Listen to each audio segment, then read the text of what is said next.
Welcome back to Hannity. So things got pretty testy yesterday during Donald Trump's press conference in Iowa last night. Univision's Jorge Ramos started shouting at Republican frontrunner Donald Trump. Then he got escorted out of the room. Watch this. Okay, who's next? Yeah, please. Mr. Trump, I have a question. Excuse me, sit down. You weren't called. Sit down. No. Sit down. No, I'm Sit down. an immigrant. Go ahead. I have the right to ask the question. No, you don't. You haven't been called. I have the right to ask the question. Go back to Univision. Go ahead. You cannot deport 11 million. Go ahead. You cannot deport 11 million people. You cannot build a 1900 wall. You cannot deny citizenship to children. Sit down, please. Idea. You weren't called. I'm a reporter and don't touch me, sir. Don't touch me. Go. Sir. You cannot touch me. I have the right to ask a question. Now, Donald Trump eventually let Jorge Ramos back into the room in the presser and allowed him to ask a question, which ultimately led to even more sparring. What are you going to deport 11 million? Here's what we're going to do. Ready? Okay. Are you going to bring the army? No. Let me tell you. We're going to do it in a very humane fashion. Believe me, I have a bigger heart than you do. The one thing we're going to start with immediately are the gangs and the real bad ones. And you do agree there are some bad ones. Do you agree with that, or do you think everyone's just perfect? No. I'd ask you a question. Do you agree with that? We have tremendous crime. We have tremendous problems. I can't deal with this. All right, here now with reaction, author of a brand new New York Times #1 bestseller. Now for the last 3 weeks, Plunder and Deceit, Big Government's Exploitation of Young People in the Future. I call him the Great One, Mark Levin. You know, a couple of things. Jorge Ramos is an advocate. He's not a journalist, as he claims. He's not a reporter, as he claims. He doesn't have a right to ask a question and disrupt a press conference the way he did. Donald Trump graciously allowed him to have this exchange with him, and Donald Trump mopped the floor with him. At least that was my perception. What's yours? Well, your perception's exactly right. I was very proud of what Donald Trump did. Jorge Ramos is a bully, and Jorge Ramos tries to control events. Jorge Ramos jumped the line there. It wasn't his turn to ask questions, and he would have been able to ask questions. But look, Ramos is a fanatic. He's obnoxious. He's a pretend journalist. He's running around today saying that he's defending the First Amendment. Really? Since when are hecklers defending the First Amendment? He's got an agenda, and he advances it. You know, Sean, I did a little checking. About 3 years ago, he was named one of the 100 biggest leaders or movers by Time magazine, and he wrote about himself, and he said, among other things, "But I've never ceased to be Mexican. I have 2 passports, and I vote in elections in both countries. I'm deeply proud of this privileged duality. The best thing about America is its embrace of diversity." No, the best thing about America is America, Mr. Ramos. Now, America's immigration system isn't the problem. Mexico's immigration system is the problem. Latin America's immigration system is the problem. Their governments are the problem. Why are they exporting their next generation into America, Mr. Ramos? And you're proud of your duality and your diversity. Why is it that you're not spending time in Mexico? Have you ever read their immigration laws? Have you ever read its constitution? If the United States of America took Mexico's immigration laws and stamped America's immigration laws on it, then you would see oppression and repression and disaster and calamity. Mr. Ramos is taking advantage of this country, and I notice not in any of his questions to Donald Trump did he ask about the effects of illegal immigration on American citizens. They never call our children dreamers. Mr. Ramos is a balkanizer. He's a racialist. He's gotten very rich doing it. But he has nothing to do with, as far as I'm concerned, what's good going forward for this country. You know, you keep watching this Trump phenomenon, Mark, and in this instance, I thought he showed that he was tough. He stood his ground. He made intelligent arguments. He was patient. And at the end of the day, he came out on top. Is there something some other candidates can learn from Trump and his aggressiveness and his no-holds-barred style? Absolutely. Talk like a regular person. Americans like it. That's number one. Number two, use common sense. He's got a lot of it. Number three, don't allow people to abuse you and smear you and project their agenda onto you. That was Trump's press conference. That was not Mr. Ramos's press conference. The American people want to see somebody fight back. We've been kicked around too long. That's why Lindsey Graham is going nowhere. Lindsey Graham is a weasel, in my humble opinion. He's out there attacking Trump. He doesn't address these front groups that are pushing their agenda. He doesn't talk about Obama the way he talks about Trump.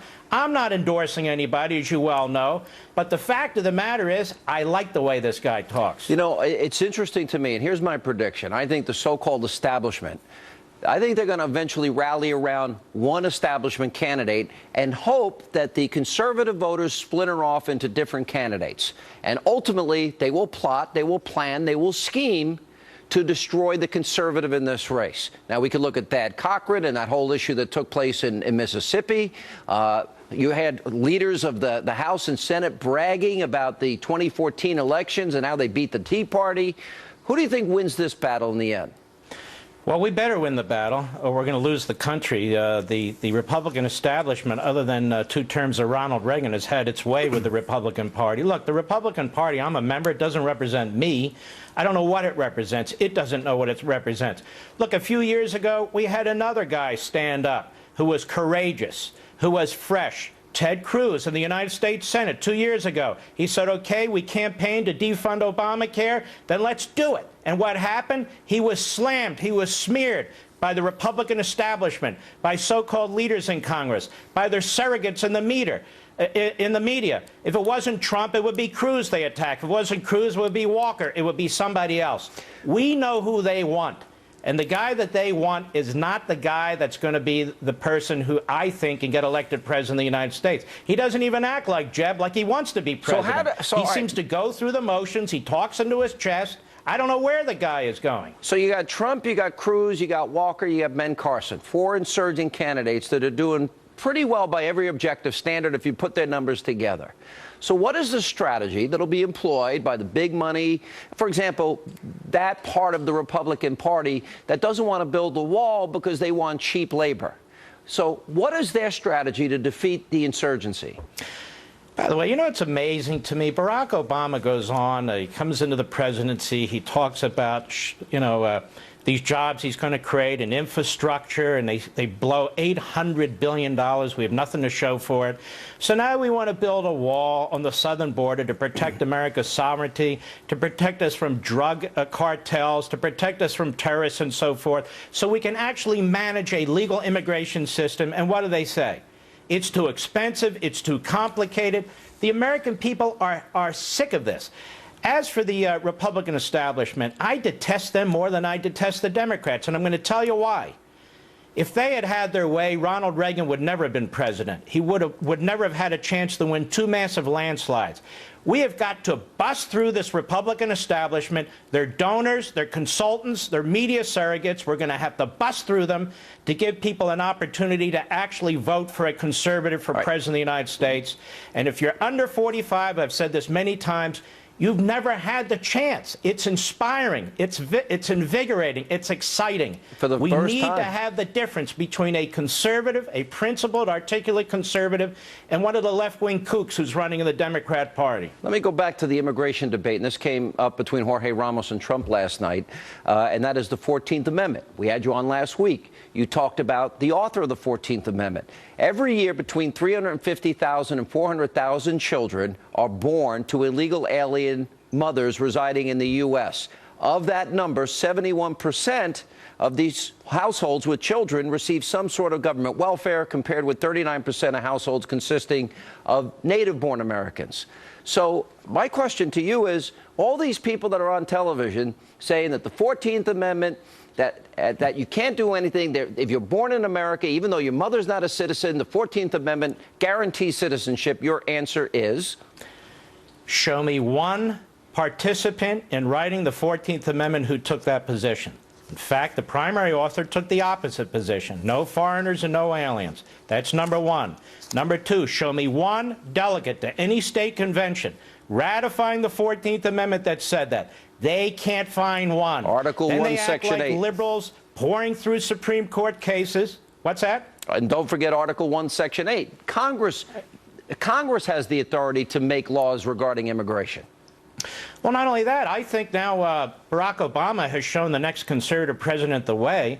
They can get up and say, you know what, I found Barack Obama's pen in my desk and his phone, And since the Supreme Court, Anthony Kennedy, 5-4, has ruled that the president has this broad discretionary power when it comes to immigration, and Barack Obama exercised it, and he had editorial page after editorial page, and Jorge Ramos praising him, okay.